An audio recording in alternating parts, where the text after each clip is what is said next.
और मोहिनी बेटा, आज क्वेश्चन बैंक रिलीज हो चुकी है क्लास 10th के लिए और 12th के लिए। ठीक है, क्वेश्चन बैंक जो हमें बोर्ड देने वाला था, कुछ सब्जेक्ट के आ चुके हैं और कुछ सब्जेक्ट के आने वाले हैं। ठीक है, आपको पता है, शायद मैंने आज ही चेक किया और आज ही मुझे पता चला और यूट्यूब पर भी देखा कि वहां पर वीडियो आए हैं। चलो, आज शुरुआत करने जा रहे हैं हमारे सेकंड पार्ट को, करंट इलेक्ट्रिसिटी का। और इसमें हम पोटेंशियल डिफरेंस, ये तो हमने कल पढ़ लिया, और यहाँ पर आज हम ओहम्स लॉ के बारे में डिस्कस करने वाले हैं। अभी ओहम्स लॉ होता क्या है, ठीक है। देखो, जो ओहम्स लॉ होता है वो हमें रिलेशन बताता है पोटेंशियल डिफरेंस और करंट का। ठीक है, वो बाद में हम डिस्कस करेंगे, लेकिन सबसे पहले हम यहाँ पर एक चीज मैं आपको बता दूं। ठीक है, एक चीज मैं आपको यहाँ पर थोड़ी सी बता दूं।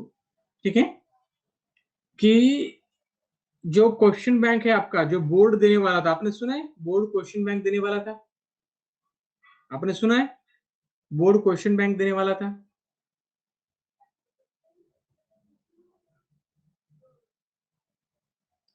नहीं साजिल बेटा, आज एमसीक्यू नहीं है, एमसीक्यू कल है। एमसीक्यू कल है, आज हमारा ये लेसन पूरा हो जाएगा। ठीक है, चलो, तो वो क्वेश्चन बैंक आ चुके हैं और जल्दी से आपको क्वेश्चन बैंक मिल जाएंगे। ठीक है, जल्दी से मैं आपको क्वेश्चन बैंक दे दूंगा।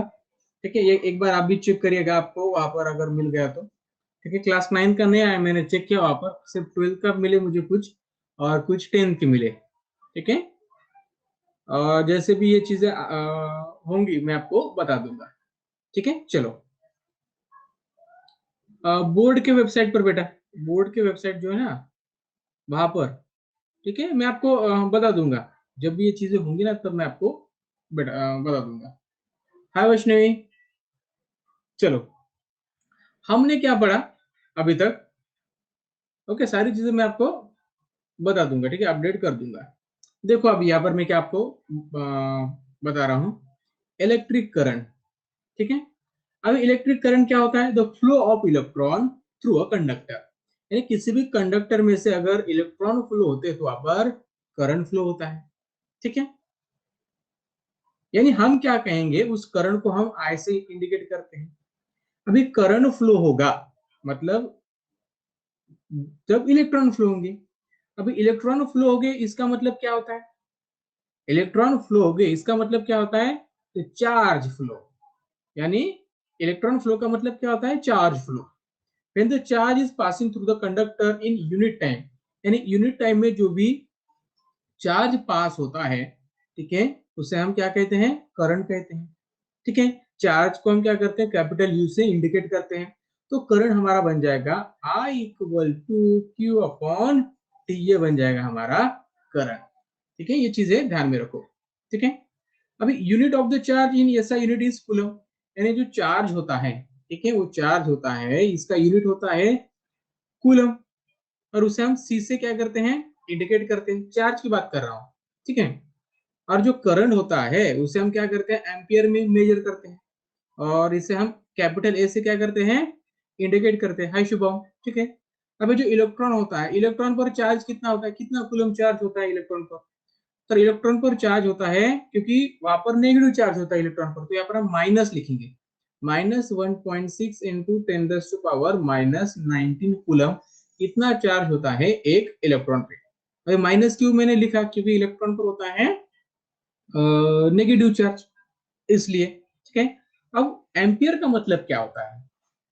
1 ampere current is said to flow in a conductor if the 1 coulomb charge flow through its every second, यानी अगर एक सेकंड में, एक सेकंड में अगर 1 कूलम चार्ज अगर फ्लो हो गया, एक सेकंड में अगर 1 कूलम चार्ज अगर फ्लो हो गया, तो उसे हम कहेंगे 1 एम्पियर करंट।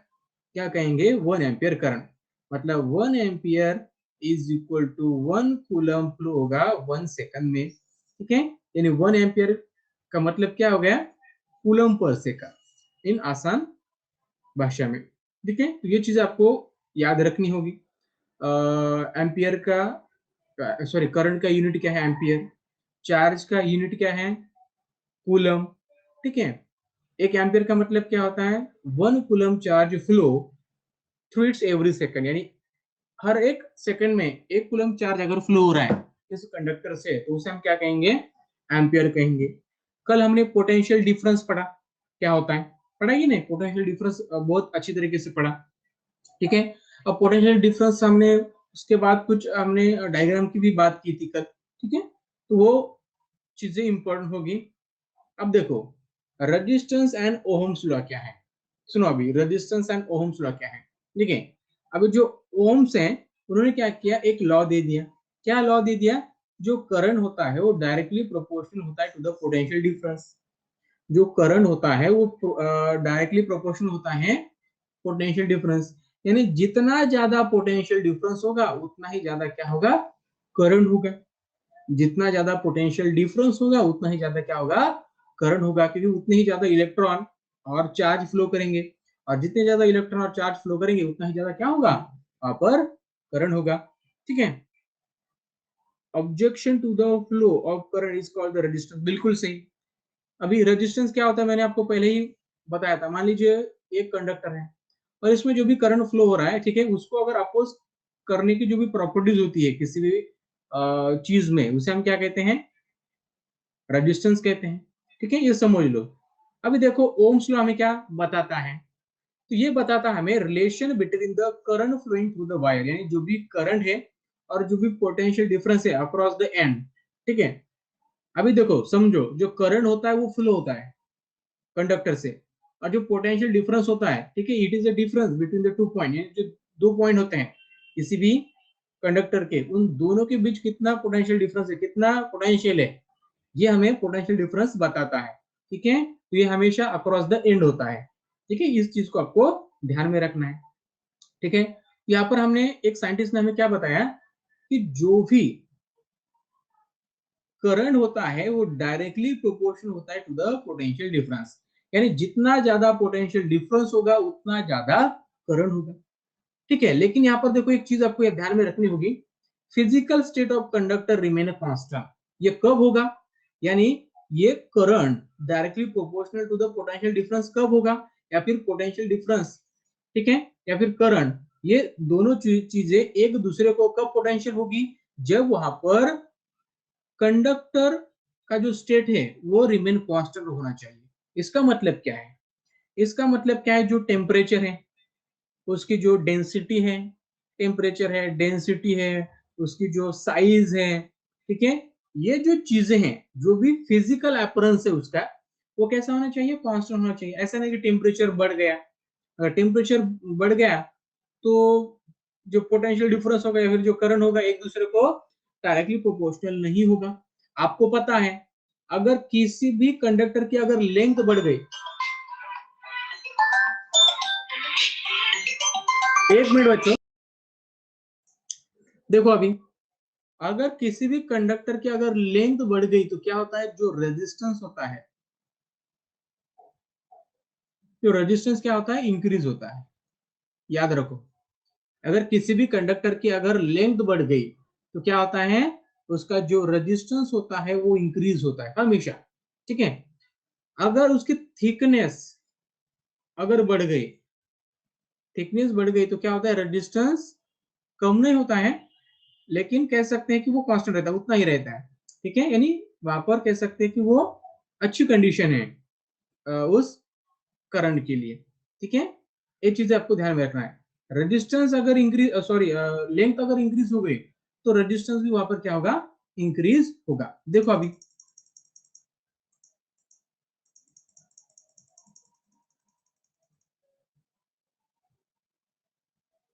देखो अभी हमने क्या किया, I directly proportional to the V, मतलब करंट क्या है, डायरेक्टली प्रोपोर्शनल है टू द पोटेंशियल डिफरेंस। तो यहाँ पर जो डायरेक्टली प्रोपोर्शनल है ये अगर हमें निकाल देना है तो क्या करना होगा, एक कांस्टेंट लेना होगा। तो कांस्टेंट ले लिया हमने के, कांस्टेंट क्या ले लिया हमने, के ले लिया, ठीक है। अभी कांस्टेंट क्या है, ठीक है, कांस्टेंट क्या है, एक ऐसी चीज है कि वो अगर बढ़ गई, कांस्टेंट एक ऐसी चीज है, ठीक है, अगर वो बढ़ गई तो उसका इफेक्ट इन दोनों पर हो सकता है। अभी तो वो कांस्टेंट है, वो बढ़ेगी नहीं, तो वहां पर हमने 1/k कर लिया, उसे रेजिस्टेंस मान लिया। ठीक है, जो कांस्टेंट है उसे अगर हमने इनवर्सली प्रोपोर्शनल कर दिया तो ये बन जाएगा हमारा आर। आर मतलब क्या हो गया, रेजिस्टेंस ऑफ द कंडक्टर। देखो अभी हमने क्या कर दिया, 1/k को कुछ इस तरह से लिख दिया।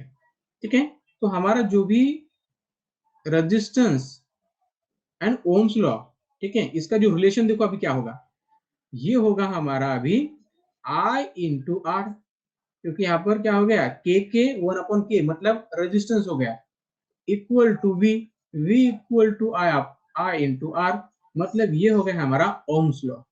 ये क्या हो गया हमारा ओम्स लॉ, या फिर इसे हम R equal to V upon I भी लिख सकते हैं, ये भी हो गया हमारा ओम्स लॉ।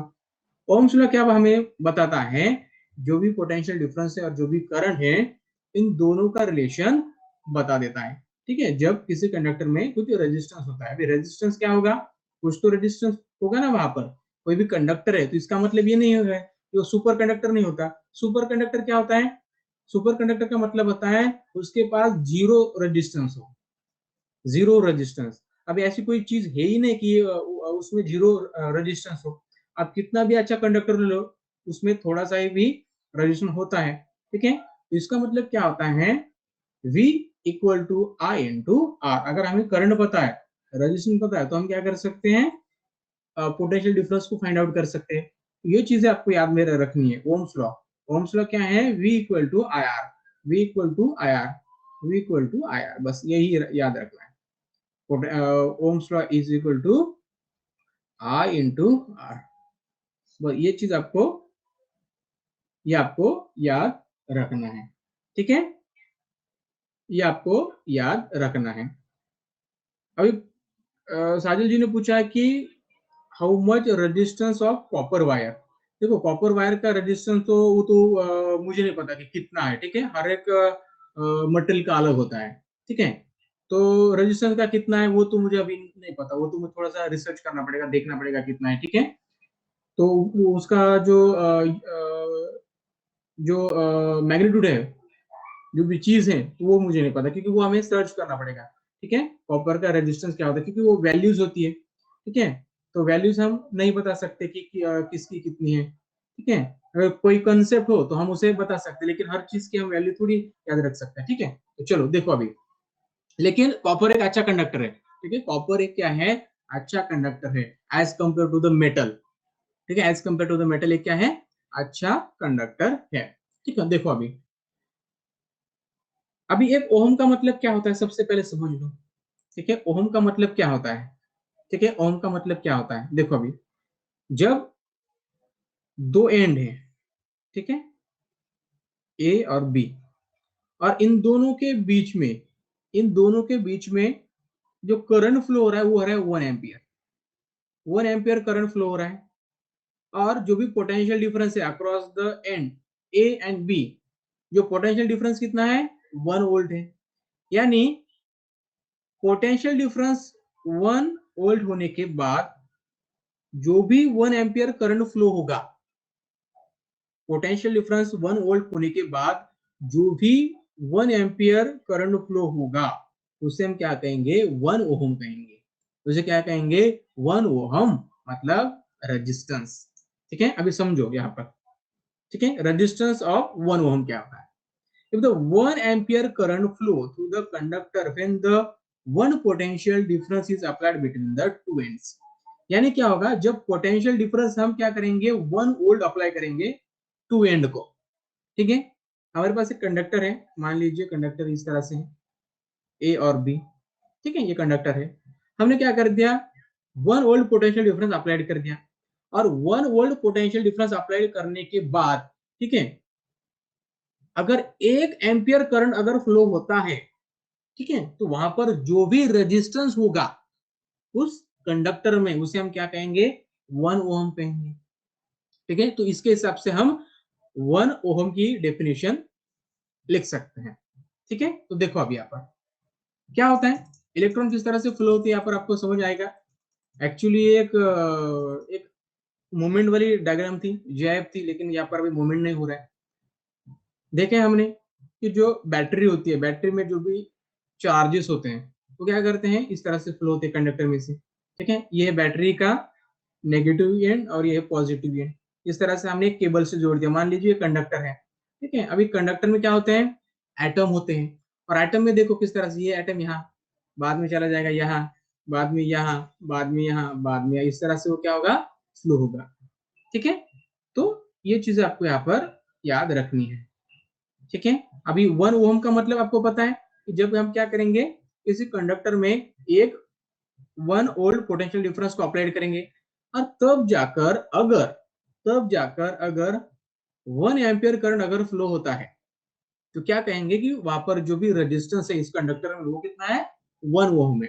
ठीक है, अगर ज्यादा है, अगर करंट कम फ्लो होगा, अगर हम पोटेंशियल डिफरेंस तो क्या किया हमने, 2 वोल्ट हमने पोटेंशियल डिफरेंस अप्लाई किया, लेकिन हमने क्या किया वहां पर जो भी करंट फ्लो वो 1 एम्पर हो गया, तो क्या हो जाएगा वहां पर जो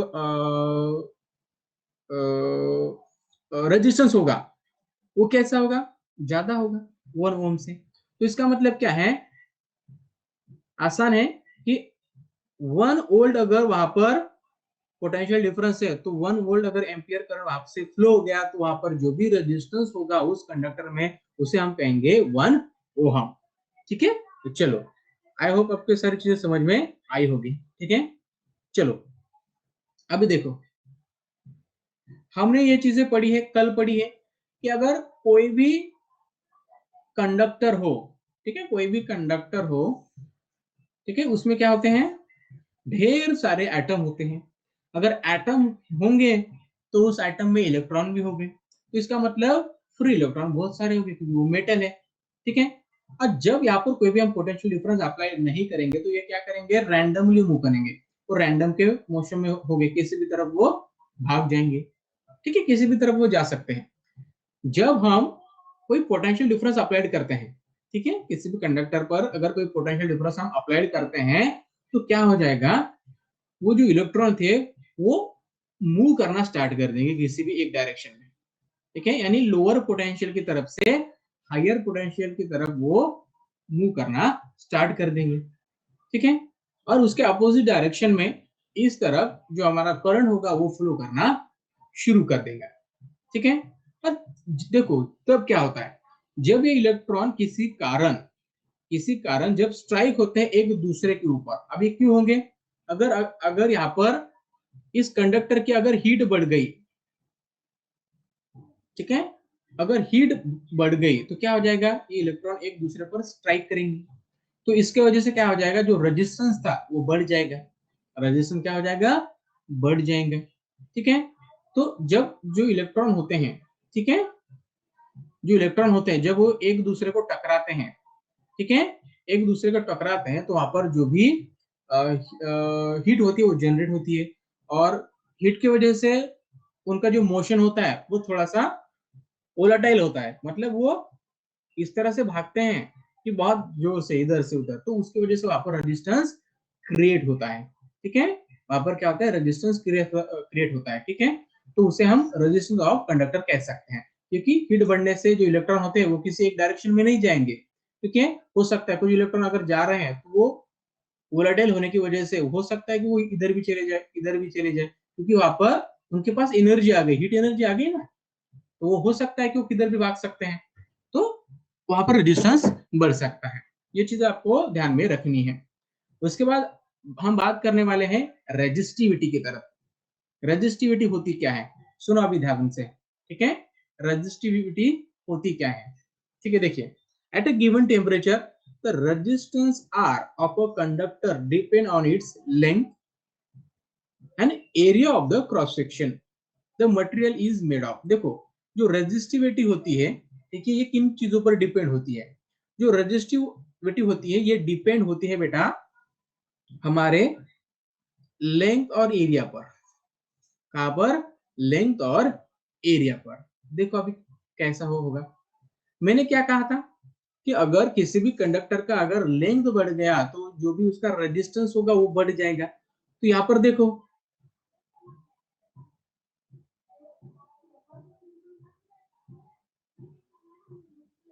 हाँ डोरेमन लूंगा, आपको जो भी पूछना है तो आप मुझे क्लास के एंड में पूछ सकते हैं, ठीक है, क्योंकि अभी हम पढ़ेंगे तो थोड़ा सा दिक्कत हो जाएगा बेटा, ठीक है। चलो क्लास के एंड में, जब क्लास हमारा एंड होगा तब मैं आपको सारे बच्चों को यहाँ पर चांस दूंगा, ठीक है। चलो अब ध्यान से सुनो। अभी हमने क्या कहा था कि अगर किसी भी कंडक्टर की अगर लेंथ बढ़ गई, ठीक है, लेंथ अगर बढ़ गई तो क्या हो जाएगा बेटा, तो जो रेजिस्टेंस होगा वो इंक्रीज हो जाएगा, रेजिस्टेंस क्या हो जाएगा, इंक्रीज हो जाएगा, ठीक है, ठीक है।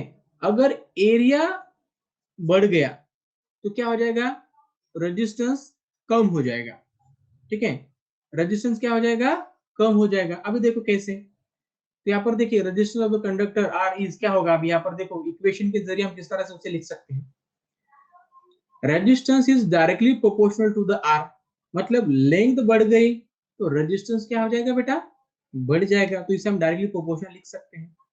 हमें एक चीज और पता है, resistance is inversely proportional to the area, पता है कि नहीं, क्योंकि अगर एरिया बढ़ गया तो रेजिस्टेंस कम होगा, क्योंकि वहां पर ढेर सारे फ्री इलेक्ट्रॉन होंगे, तो इजीली वहां से करंट फ्लो हो सकता है। एरिया का मतलब क्या होता है, क्रॉस सेक्शन एरिया, ठीक है। अगर ये कंडक्टर है कुछ इस तरह से, ठीक है, ये कुछ कंडक्टर है कुछ इस तरह से, तो ये एरिया होता है ना किसी भी कंडक्टर का, ये हमारा क्रॉस सेक्शन, इस एरिया की हम बात कर रहे हैं, ठीक है, इस एरिया की हम बात कर रहे हैं, ठीक है, ध्यान पे रखो। चलो क्रॉस सेक्शन एरिया की हम बात कर रहे हैं, ओके, ध्यान दो अभी। तो क्या हम इसे ऐसा लिख सकते हैं, R is directly proportional to the L upon A, लिख सकते हैं, बिल्कुल लिख सकते हैं, ठीक है। तो जो डायरेक्टली प्रोपोर्शनल है, अगर इसे हमें निकाल देना है तो हम क्या करेंगे, एक कांस्टेंट प्रोपोर्शनलिटी लेंगे, ठीक है, उसे हम रेजिस्टिविटी कहेंगे और वो हम रो से दिखाते हैं, ठीक है।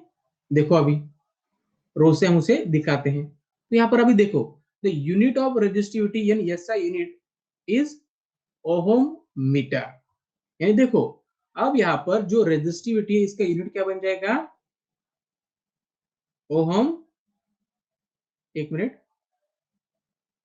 ओहम मीटर, ओहम मीटर बन जाएगा, ठीक है, ओहम मीटर रेजिस्टिविटी का, क्योंकि ये लेंथ से रिलेटेड है ना बेटा, लेंथ से क्या है, रिलेटेड है, इसके वजह से, ठीक है, ये लेंथ से रिलेटेड है इसलिए ओहम मीटर बन जाएगा, ठीक है, इतना याद रखो, ठीक है। और जो अलग अलग मटेरियल होते हैं ना बेटा, उसकी जो रेजिस्टिविटी होती है वो अलग अलग होती है, ठीक है, हर मटेरियल की जो रेजिस्टिविटी होती है वो अलग अलग होती है, ठीक है। मान लीजिए अगर हमने कॉपर की अगर लेंथ बढ़ा दी, मान लीजिए यहाँ पर कुछ रेजिस्टेंस बढ़ गया, पहले रेजिस्टेंस 1 ओम था, ठीक है, मान लीजिए यहाँ पर हमने क्या किया, 1 मीटर, ठीक है, अगर हमने क्या किया 1 मीटर, देखो यहाँ पर हमने क्या किया, 1 मीटर लेंथ बढ़ा दी, पहले हाफ मीटर थी, अब हमने 1 मीटर कर दिया, यानी आधा मीटर बढ़ा दी, तो पहले रेजिस्टेंस 1 ओम था मान लीजिए, ठीक है, फॉर एग्जाम्पल, अभी लेंथ बढ़ाने के बाद इसका जो भी रेजिस्टेंस होगा वो बन गया 2 ओम, 2 ओम बढ़ गया। अभी ये एल्यूमिनियम के साथ नहीं होगा, एल्यूमिनियम के साथ हो सकता है कि 1 मीटर बढ़ाने के बाद हो सकता है वो 3 बढ़े, ठीक है, वो डिपेंड करता है कि उसके रेजिस्टेंस क्या होगा, ठीक है, इस पर डिपेंड करता है, ठीक है, वो तो वैल्यू होती है, वो वैल्यू तो किसी को याद नहीं रहती, ठीक है, ये चीजें याद रखो। अभी हम बात करने वाले हैं इलेक्ट्रिकल सर्किट के बारे में। इलेक्ट्रिकल सर्किट जो आपके घर में जो भी सर्किट होते हैं, इलेक्ट्रिकल बोर्ड होते हैं, जो टीवी होती है, ये सारी सर्किट है, इनमें क्या क्या यूज होता है, इनमें अलग अलग कैपेसिटर होते हैं, रेजिस्टेंस रजिस्टर होते हैं, अलग अलग डिवाइसेस होते हैं, ठीक है, ये सारी चीजें मिलाकर एक सर्किट बनता है, एक क्लोज लूप होता है, और उसके अलावा क्या होता है, करंट फ्लो होता है, ठीक है। अभी इलेक्ट्रिकल सर्किट यहाँ पर देखो किस तरह से होता है, अ कंटिन्यूअस पाथ, बिल्कुल बल्ब भी होता है, a continuous path of electric current through the conducting wire connected to the ends of the cell and other resistance is called the electric cell, यानी यहाँ पर इलेक्ट्रिक सेल का मतलब क्या होता है, हमें वहां पर एनर्जी दे देते हैं, ठीक है, एनर्जी दे देते हैं, और वहां पर क्या होता है बेटा, एमीटर होता है, एमीटर तो हम करंट को मेजर करने के लिए यूज करते हैं, वोल्ट मीटर को हम पोटेंशियल डिफरेंस को मेजर करने के लिए यूज करते हैं, ठीक है, तो ये सारी चीजें होती हैं, बल्ब होता है, बाकी की भी सारी चीजें होती है, ठीक है, कैपेसिटर होता है, रेजिस्टेंस होता है, यहाँ पर देखो रेजिस्टेंस है, ठीक है, तो इन सारी चीजों को हम क्या कहते हैं बेटा, इलेक्ट्रिकल सर्किट कहते हैं। घर में आपको जो भी चीजें दिखाई देगी वो सारे सर्किट है। आपका जो बोर्ड है वो सर्किट है, उसके बाद जो आपके बल्ब होता है, ठीक है, बल्ब से देखो हम दो वायर देते हैं, ये सारा सर्किट हो गया क्योंकि वहां पर बल्ब है। जो टीवी है ये भी एक सर्किट बन जाता है। घर में जो भी अप्लायंसेस है ये एक सर्किट की तरह काम करते हैं। ठीक है, चलो ये हो गया। एक मिनट, देखो इसके बाद हमें एक पढ़ना है कि कंडक्टर और इंसुलेटर क्या होते हैं। आसान है, कंडक्टर और इंसुलेटर क्या होते हैं हमने पढ़ा है। हाँ रॉकी बेटा, लेट हुए हो आप? रॉकी बेटा लेट हुए हो आप, क्यों? What happen? Hi Parth, okay, happy birthday to you. Happy birthday Rocky, ढेर सारी खुशियां मिले आपको, और जीवन में जो अभी आप पाना चाहते हो वो सारी चीजें आपको मिले। ठीक है, और क्लास 10 में 90 से ज्यादा परसेंटेज मिले क्लास 10 में। ठीक है, सभी एक बार रॉकी को हैप्पी बर्थडे कह दो, आपका दोस्त है। एक बार रॉकी को हैप्पी बर्थडे कह दो। रॉकी यार सबका एक बार मुंह मीठा कराओ यार, केक वगैरह कुछ खिलाओ यार सबको।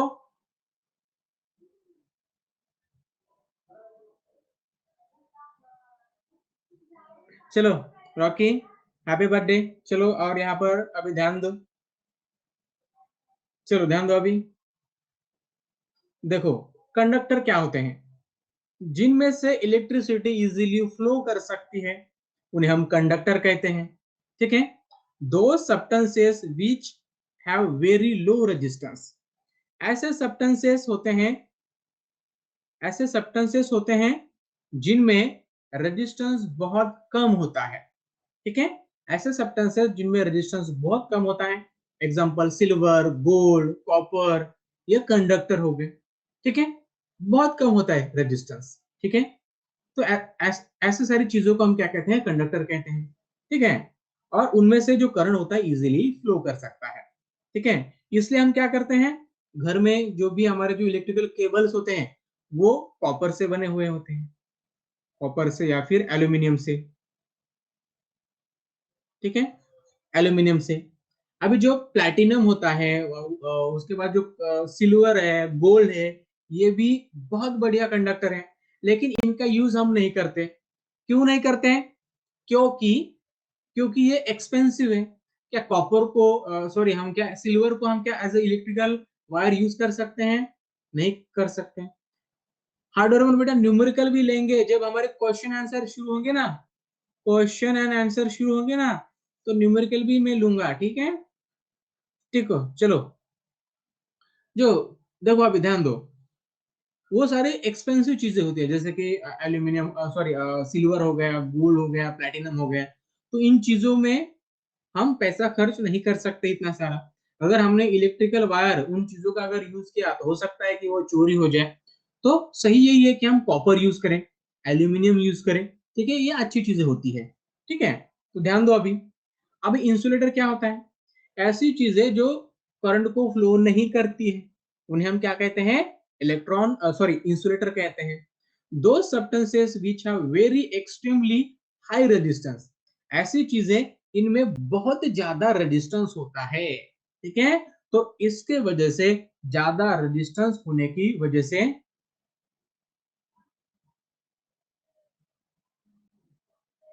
ठीक है, ऐसी चीजें जिनमें ज्यादा रेजिस्टेंस होता है।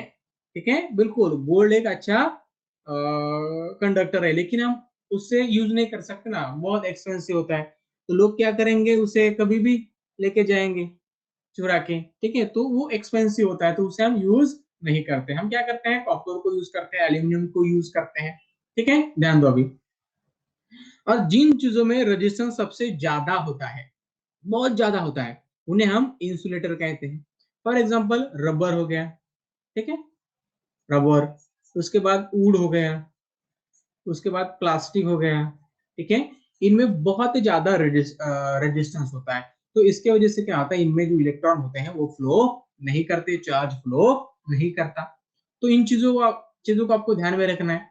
अगर हमें अच्छा सर्किट चाहिए तो वहां पर हमें कंडक्टर का यूज करना होगा, ठीक है। ऐसी चीजें हम यूज नहीं कर सकते कि जो इलेक्ट्रिसिटी को कंज्यूम करे। बिल्कुल, कॉटन भी होता है, कॉटन भी होता है, ठीक है। ऐसी चीजें हमें यूज नहीं करनी चाहिए, वहां पर क्या होता है, इलेक्ट्रिसिटी हमारी कंज्यूम हो जाए, ठीक है। चलो, अब इंपॉर्टेंट चीज है system of resistors and effective resistance.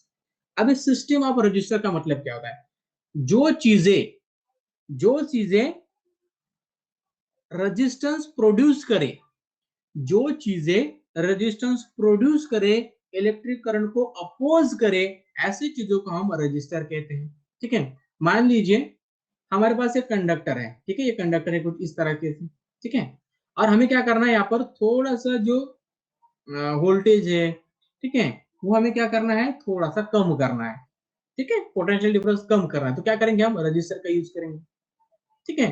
तो हमें क्या करना पड़ता है, अगर हमें करंट को अगर रिड्यूस करना है, कम करना है, कोई अगर मान लीजिए वहां पर हीट प्रोड्यूस करनी है, तो वहां पर हम रजिस्टर का यूज कर सकते हैं।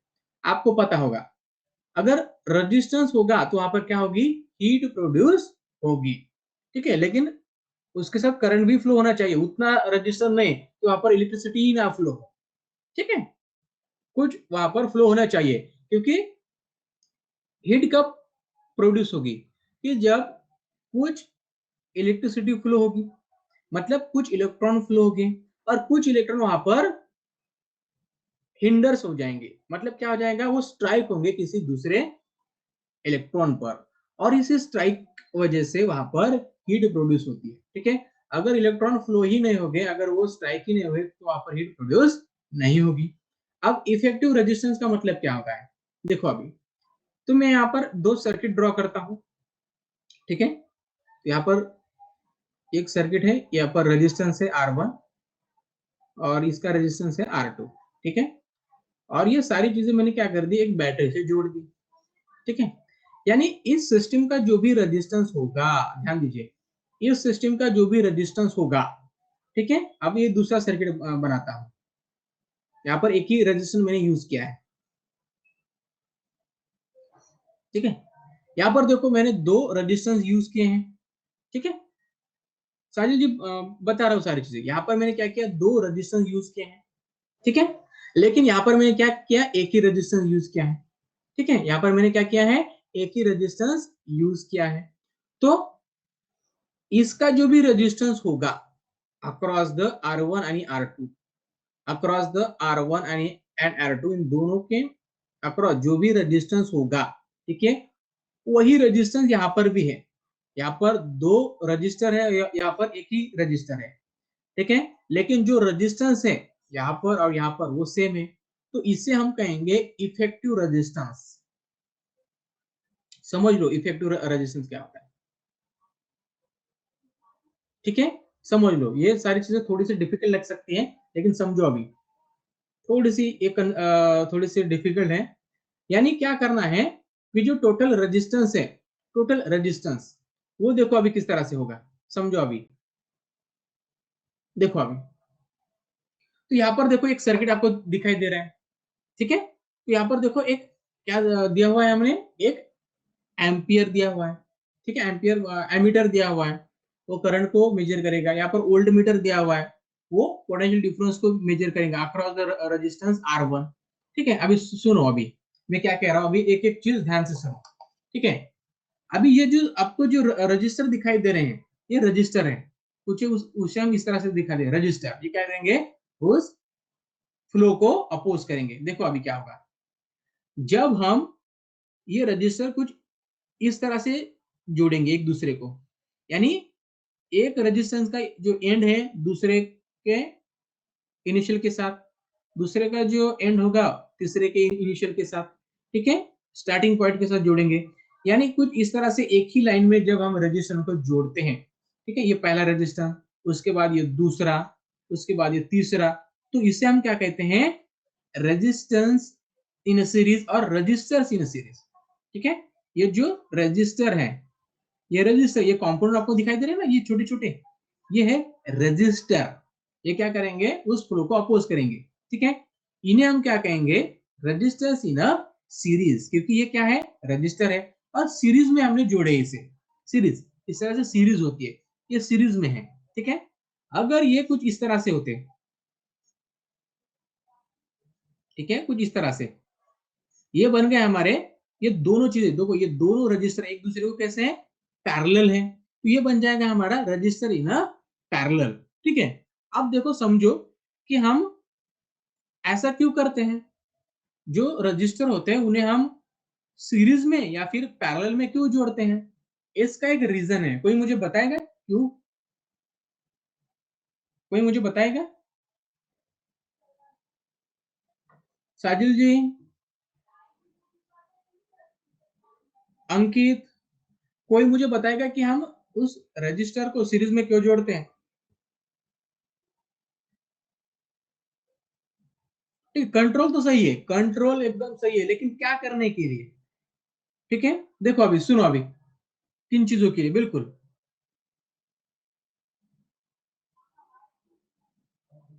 देखो अभी सुनो। ठीक है, सुनो अभी, देखिए क्यों यूज करते हैं, देखो अभी, अभी सुनो, जब हम जो रजिस्टर होते हैं वो जब हम सीरीज में जोड़ते हैं, ठीक है, इस तरह से सीरीज में जब हम जोड़ते हैं, ठीक है, यहाँ पर जो भी करंट होगा वो करंट वहां पर चेंज नहीं होगा, उसमें कोई भी चेंज नहीं होगा, वो वही रहेगा, कांस्टेंट रहेगा।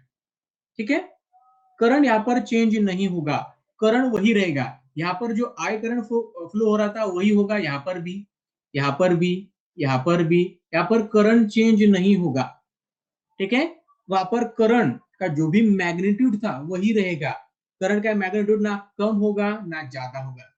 फिर क्या होगा, फिर क्या होगा, तो यहाँ पर जो भी पोटेंशियल डिफरेंस होगा वो चेंज होगा, पोटेंशियल डिफरेंस यहाँ पर चेंज होगा, यानी यहाँ पर जो पोटेंशियल डिफरेंस होगा R1 रजिस्टर के पास, ये कुछ अलग होगा।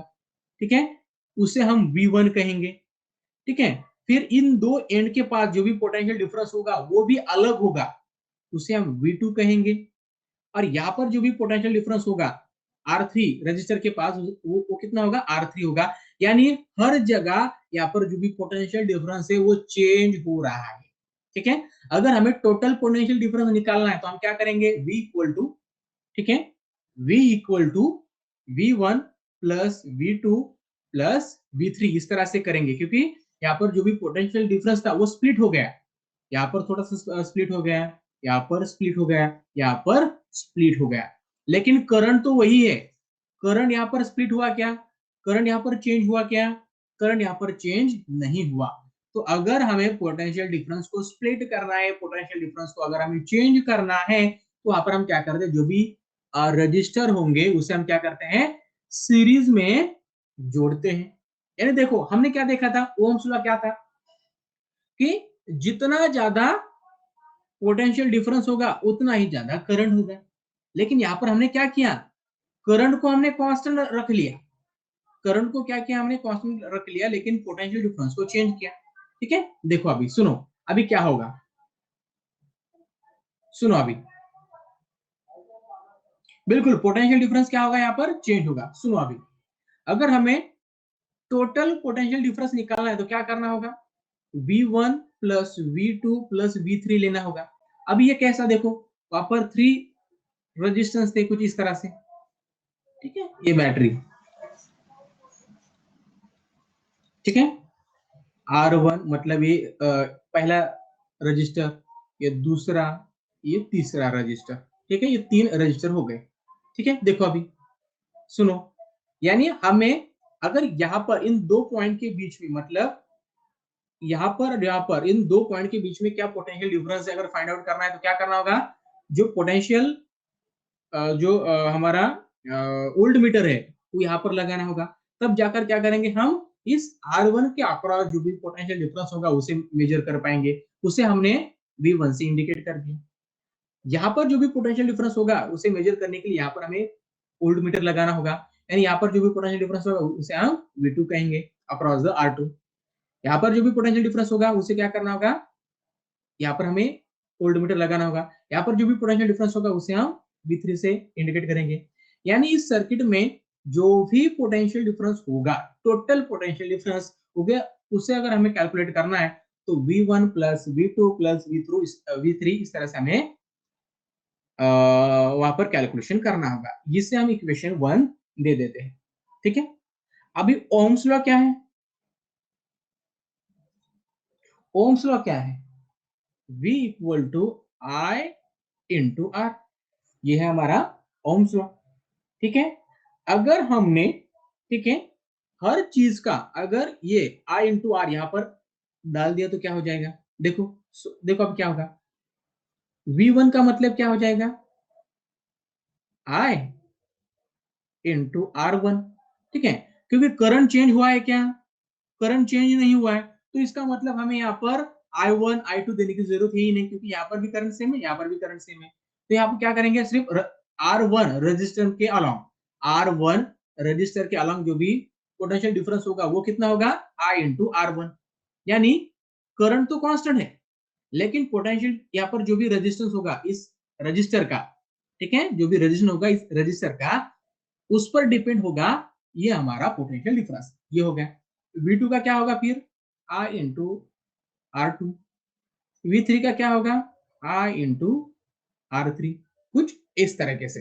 ठीक है, अगर हम इन सारी चीजों को अगर सब्स्टिट्यूट कर दे यहाँ पर अगर हम सब्स्टिट्यूट कर दे तो किस तरह से होगा? देखो अभी यहाँ पर सब्स्टिट्यूट कर दो। ठीक है, देखो अभी क्या होगा। तो यहाँ पर हम कह सकते हैं कि पोटेंशियल डिफरेंस ये किस तरह से हम लिखेंगे? I R according to the Ohm's law equal to V1 क्या है? I into R1 plus V2 क्या है? I into R2, I into R2 plus V3 क्या है? I into R3, I into R3। ठीक है, अभी देखो हर जगह करंट तो सेम है, करंट तो चेंज नहीं हुआ है। ठीक है, तो क्या हम इसे कैंसिल कर सकते हैं करंट को?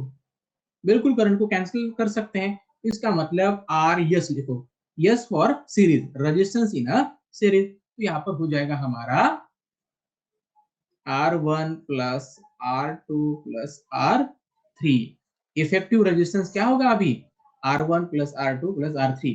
यानी इस सर्किट में, जो सर्किट मैंने यहाँ पर ड्रॉ किया, इसमें जो भी टोटल रेजिस्टेंस होगा, जो भी टोटल रेजिस्टेंस होगा वो बराबर होगा, एक minute, R1 plus R2 plus R3 के बराबर। समझ में आ गया? यानी यहाँ पर जो भी टोटल रेजिस्टेंस होगा वो किसके बराबर होगा? इन सारे रजिस्टर के एडिशन करने के बाद जो भी वैल्यू होगी उतने बराबर। मतलब इसका रेजिस्टेंस होगा उसे ऐड करेंगे, इसका रेजिस्टेंस होगा वो भी ऐड करेंगे, इसका रेजिस्टेंस होगा उसे भी ऐड करेंगे। यानी जो भी इफेक्टिव रेजिस्टेंस होगा वो होगा R1 plus R2 plus R3। Okay, is it clear? Is it clear to all of you? Okay, यानी जब हम रजिस्टर, देखो अभी चीजें क्या क्या ध्यान में रखनी है आपको, आपको चीजें क्या क्या ध्यान में रखनी है, सुनो अभी चीजें क्या क्या ध्यान में रखनी है। जब भी हम रजिस्टर को जब हम सीरीज में जोड़ते हैं तो करंट कैसा रहता है? कांस्टेंट रहता है। ठीक है, जो पोटेंशियल डिफरेंस होता है वो चेंज होता है according to the resistance, according to the resistance. ठीक है, ये समझ लो। और जो इफेक्टिव रेजिस्टेंस होता है वो क्या होता है, यानी जो टोटल रेजिस्टेंस होता है वो क्या होता है? R1 plus R2 plus R3। ठीक है, यानी जो इफेक्टिव रेजिस्टेंस होता है वो क्या होता है? ज्यादा होता है देन द इंडिविजुअल रजिस्टर। यानी जो इंडिविजुअल रजिस्टर होते हैं, यानी इसकी जो भी वैल्यू होगी इस रजिस्टर की, इसकी जो भी वैल्यू होगी वो R2 होगी, इसकी जो भी वैल्यू होगी वो R3 होगी। यानी अगर हम इंडिविजुअल रजिस्टर की बात करें, अगर हम इंडिविजुअल रजिस्टर की अगर बात करें तो यहाँ पर जो भी इफेक्टिव रजिस्टर होगा वो कैसा होगा? ज्यादा होगा, क्योंकि यहाँ पर हम क्या कर रहे हैं, सभी रेजिस्टेंस को ऐड कर रहे हैं। इसका रजिस्ट्रेशन ऐड कर लिया, इसका भी ऐड कर लिया, इसका भी ऐड कर लिया, तो इन इंडिविजुअल से तो इफेक्टिव रजिस्ट्रेशन कैसा होगा, ज्यादा ही होगा। ठीक है, समझ में आ गया? Is it clear to all of you? चलो नेक्स्ट पर जाते हैं। वैष्णवी, साजिल, मोहिनी, सभी को क्लियर है? चलो अभी ध्यान दो, अभी क्या होगा मैंने तो आपको बताया है, ठीक है, लेकिन क्या होगा अभी ध्यान दो। Resistors are connected in the series, अगर हमने रजिस्टर को अगर सीरीज में अगर कनेक्ट कर दिया इस तरीके से, एक के बाद एक के बाद एक के बाद, जिस तरह से हम चेन पकड़ते हैं ना, अगर हमें अगर कोई रास्ता वगैरह रोकना है तो हम क्या करते हैं, एक दूसरे के हाथ पकड़ते हैं, ठीक है, इस तरह से, ये पकड़ेगा इसका हाथ, ये पकड़ेगा इसका हाथ, ठीक है, तो ये बन गई हमारी सीरीज। ठीक है, ऐसी कुछ सीरीज, इसे कहते हैं हम सीरीज। ठीक है, अगर इस तरह से अगर हमने रजिस्टर को जोड़ दिया तो क्या होगा, तो क्या क्या चीजें होगी देखो, the same current flow through the each resistor. पहली चीज मैंने पहले आपको बता दी थी, जो भी करंट होगा वो सेम होगा। करंट चेंज होगा क्या, करंट चेंज नहीं होगा। एक पहला चीज हमने यहां पर पढ़ ली। दूसरी चीज है, the effective resistance of the resistor is equal to the sum of their individual resistor. यानी जो भी इफेक्टिव रेजिस्टेंस होगा, इफेक्टिव, ठीक है, रेजिस्टेंस होगा, वो किसके बराबर होगा, the sum of their individual resistor. यानी इसका जो भी इफेक्टिव रेजिस्टेंस होगा वो क्या होगा, इन सब का जो भी इंडिविजुअल रेजिस्टेंस होगा उसका सम होगा। सम का मतलब होता है एडिशन। सम का मतलब क्या आता है, एडिशन। ओके, ध्यान में रहेगा। चलो उसके बाद देखो, the potential difference between the two extreme of the arrangement is equal to the sum of the potential differences across the individual resistance। यानी जो भी पोटेंशियल डिफरेंस होगा टोटल, वो क्या होगा, इन सब का एडिशन होगा। यानी यहाँ पर जो भी पोटेंशियल डिफरेंस होगा V1, यहाँ पर जो होगा V2, यहाँ पर जो होगा V3, ठीक है, यानी जो पोटेंशियल डिफरेंस होगा टोटल वो होगा V1 plus V2 plus V3। यानी जो पोटेंशियल डिफरेंस होगा वो क्या होगा, स्प्लिट होगा, ठीक है, अलोंग दिस रेजिस्टर। ठीक है, देखो अभी किस तरह से, इसका एक एग्जांपल मैं आपको बता देता हूं। हमारे पास 10 रुपए थे, ठीक है, हमारे पास कितने रुपए थे, 10 रुपए। तो ऐसे जाते जाते मैंने इसको 3 रुपए दे दिए, बचे मेरे पास 7 रुपए। उसके बाद मैंने फिर इसे 3 रुपए दे दिए, बचे मेरे पास 4 रुपए। फिर से मैंने इसको 3 रुपए दे दिए, तो बचा मेरे पास 1 रुपया। तो अगर मुझे टोटल पैसे बताने तो कैसे बताऊंगा, इसको दिए, R1 को दिए मैंने 3 रुपए, R2 को दिए 3 रुपए, R3 को दिए 3 रुपए, यानी टोटल पैसे अगर मुझे बताने तो क्या करना होगा, R1 plus R2 plus R3। ठीक है, और ये बचा हुआ करंट, ये तो अभी यही पर यूज होगा। ठीक है, तो इन सारी चीजों का सम बताएंगे। तो कुछ इस तरीके से वो जो पोटेंशियल डिफरेंस होगा वो कुछ इस तरीके से वहां पर डिस्ट्रीब्यूट होगा। ठीक है, चलो, ठीक है, अब ये अरेंजमेंट क्यों यूज करते हैं, क्योंकि this arrangement is use to increase the resistance in a circuit. अगर हमें इस सर्किट में अगर रेजिस्टेंस अगर यूज इंक्रीज करना है, रेजिस्टेंस अगर हमें इंक्रीज करना है, तो यहाँ पर हम क्या करते हैं, ऐसे सीरीज को, यानी रेजिस्टर के सीरीज को यूज करते हैं। ठीक है, चलो ये याद रखो, तो ये चीजें आपको कोई नहीं बताएगा। कहां पर भी अगर आप चले गए स्कूल में या फिर कहीं भी ऑनलाइन अगर आप पढ़े, तो जो भी है यहाँ पर वो पढ़ के बताएगा, लेकिन जो भी कंसेप्ट होगा यानी कैसे क्या, वो नहीं बताएगा। ठीक है, पढ़ने के बाद कोई बताएगा, लेकिन उसके पीछे क्या हो रहा है ये चीजें आपको वो नहीं बताएगा। ठीक है, अरे कहाँ चलेगा वो पीपीटी, कहाँ चलेगी। चलो अब देखो, रजिस्टर्स इन अ पैरेलल। ठीक है, पैरेलल का मतलब क्या होता है, सुनो अभी। ठीक है, चलो, क्या आपको ये चीजें किसी ने बताई थी, साजिल जी, मोहिनी, अंकित, स्कूल में कहीं पर ऑनलाइन ऑनलाइन आपने पढ़ी हो, किसी ने बताई थी? ठीक है, ठीक है, ऐसी चीजें क्या होती है बेटा कि अब जो देखिए कोई भी अगर टीचर हो तो वो क्या करता है, सबसे पहले किसी भी चीज को पढ़ता है, और पढ़ने के बाद अगर उसके पास कोई एक्स्ट्रा अगर नॉलेज हो तो हो सकता है कि वो उसमें इंक्लूड करे। अदरवाइज क्या होगा, वहां पर जो लिखा होगा वही आपको पढ़कर बता देगा, थोड़ी एक दो और चीजें उसमें ऐड करेगा। ठीक है, ठीक है। तो मैं आपको अच्छी तरीके से एक्सप्लेन करने का यहाँ पर ट्राई करूंगा। देखो अभी सुनो अभी रजिस्टर इन पैरेलल। पैरेलल का मतलब क्या होता है, देखो यहाँ पर हमने एक सर्किट यहाँ पर जोड़ लिया। ठीक है, यहाँ पर हमने क्या किया, यहाँ पर हमें करंट को मेजर करना है, वहां पर हमने क्या किया था, पोटेंशियल डिफरेंस को मेजर किया था। ठीक है, अक्रॉस द रजिस्टर। लेकिन यहाँ पर हमें क्या करना है, करंट को मेजर करना है। ठीक है, देखो अभी सुनो इस तरह के, यानी ये तो कॉमन है ना, ये दो चीजें कॉमन है, सी और डी। यहाँ पर एक ऐसा केबल ले लिया, एमीटर से जोड़ता हुआ, यहाँ पर एक रजिस्टर जोड़ दिया, उसे मैंने R1 दे दिया। दूसरा इस तरह से ले लिया, यहाँ पर R2। तीसरा मैंने इस तरह से ले लिया R3। यानी ऐसी चीजें देखो, ये दोनों चीजें यानी ये रजिस्टर, ये और ये तीनों रजिस्टर क्या है, एक दूसरे को पैरेलल है। ठीक है, तो ऐसी अरेंजमेंट को हम क्या कहेंगे, रजिस्टर्स इन पैरेलल। आसान है क्योंकि यहाँ पर हमें दिखाई दे रहा है।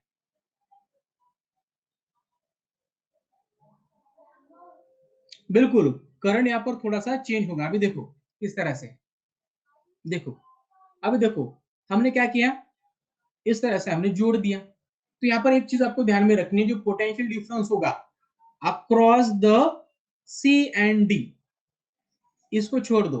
हम क्या कर रहे हैं, इस पॉइंट की बात कर रहे हैं, across the C and D. तो पोटेंशियल डिफरेंस क्या होगा,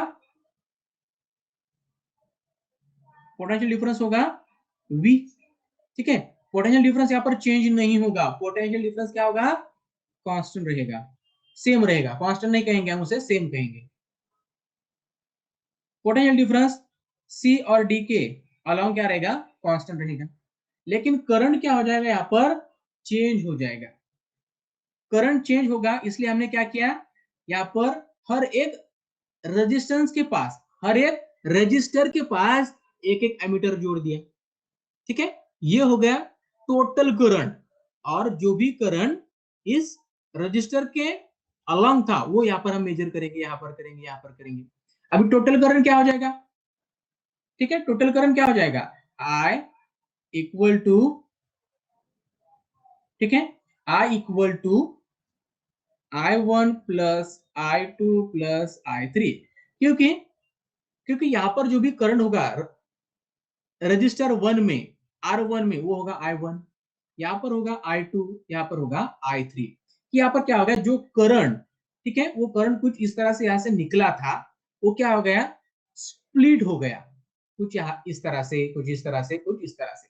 ठीक है, अगर मैंने यहाँ से 9 एम्पियर करंट को अगर भेजा था, 9 एम्पियर करंट को अगर मैंने भेजा था, तो क्या हो गया, तो यहाँ पर 3 एम्पियर चला गया, यहाँ पर 3 एम्पियर चला गया, और यहाँ पर 3 एम्पियर चला गया।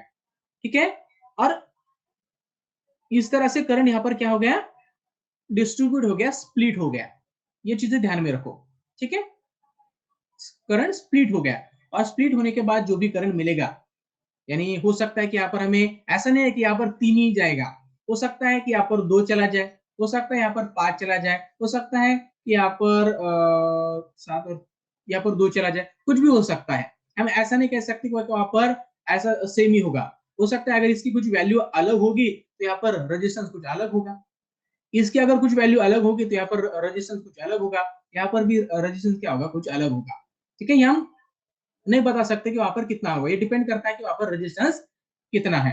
चलो, ये समझ में आ गया। तो यहाँ पर देखो, जो टोटल करंट था वो था I1 plus I2 plus I3। ठीक है, हमें करंट पता है, करंट क्या होता है, ओम्स लॉ क्या है, ओम्स लॉ क्या है, V equal to I into R। ठीक है, अगर हमने इस I को यहीं पर रहने दिया और इस R को अगर इधर लेके आए तो क्या होगा, R, सॉरी एक मिनट, I को यही रहने दो, I इक्वल टू क्या होगा, V अपॉन R होगा कि नहीं होगा, क्योंकि यहाँ पर हमारे पास I है, तो यहाँ पर हमें I चाहिए, होगा कि नहीं होगा, I equal to V upon R। बिल्कुल, बिल्कुल होगा। तो क्या करो, सभी को अभी यहाँ पर पुट करो। I का मतलब क्या होता है, V upon R equal to, अभी इसका मतलब क्या है, V, V अपॉन R1 क्योंकि यहाँ पर जो वोल्टेज है, जो भी पोटेंशियल डिफरेंस है वो कांस्टेंट है, रेजिस्टेंस सिर्फ चेंज है, रजिस्टर अलग अलग है। यहाँ पर होगा V R2 plus V upon R3, ये बन गया। ठीक है, अभी देखो यहाँ पर वोल्टेज तो कांस्टेंट है, तो क्या हम इसे 1 ले सकते हैं? बिल्कुल ले सकते हैं। तो 1 upon R equal to V upon R1 plus V upon sorry sorry sorry sorry यहाँ पर 1 लिखना है, क्योंकि हमने V को कैंसिल कर दिया ना, क्योंकि वो तो कांस्टेंट है। तो 1 upon R1 plus 1 upon R2 plus 1 upon R3, इस तरीके से। यानी क्या हो गया, क्या समझे अभी, कि यहाँ पर क्या होगा, करंट कम होगा, पोटेंशियल डिफरेंस वही रहेगा। ठीक है, पोटेंशियल डिफरेंस वही रहेगा, लेकिन यहाँ पर रेजिस्टेंस है, रेजिस्टेंस जो इफेक्टिव रेजिस्टेंस था वो कम हो गया। हमने क्या देखा था सीरीज में, इफेक्टिव रेजिस्टेंस बढ़ गया था as compare to the individual resistor, बढ़ गया था कि नहीं? अगर हम बात करें, ठीक है, इस तरह से अगर रजिस्टर होंगे R1 R2 और R3, ठीक है, तो क्या होगा, इनका जो रेजिस्टेंस होगा टोटल वो बढ़ जाएगा, लेकिन यहाँ पर क्या होगा, जो रेजिस्टेंस होगा वो कम होगा। यहाँ पर रेजिस्टेंस क्या होगा, इफेक्टिव रेजिस्टेंस कम होगा, इफेक्टिव रेजिस्टेंस कम होगा, यानी यहाँ पर जो रेजिस्टेंस होगा वो बढ़ेगा नहीं, पैरेलल में जो भी रेजिस्टेंस होता है इनका, इस रजिस्टर का, वो क्या होता है, कम होता है। ओके बच्चों, समझ में आ गया? समझ में आ गया? चलो, तो यहाँ पर इसका जो भी इसके जो भी बेनिफिट्स है वो मैं आपको कल बताऊंगा, ठीक है, क्योंकि अभी यहाँ पर टाइम हो चुका है, मुझे अभी क्लास 10 को जाना है। ठीक है, कल बताऊंगा सारी चीजें। ठीक है, चलो, तो कल हम पार्ट 3 को शुरुआत करने वाले, मतलब एमसीक्यू, एमसीक्यू बताऊंगा, और जो आज वाला सेशन थोड़ा सा हमारा रह गया है वो बताऊंगा। ठीक है, चलो, goodbye, take care, God bless.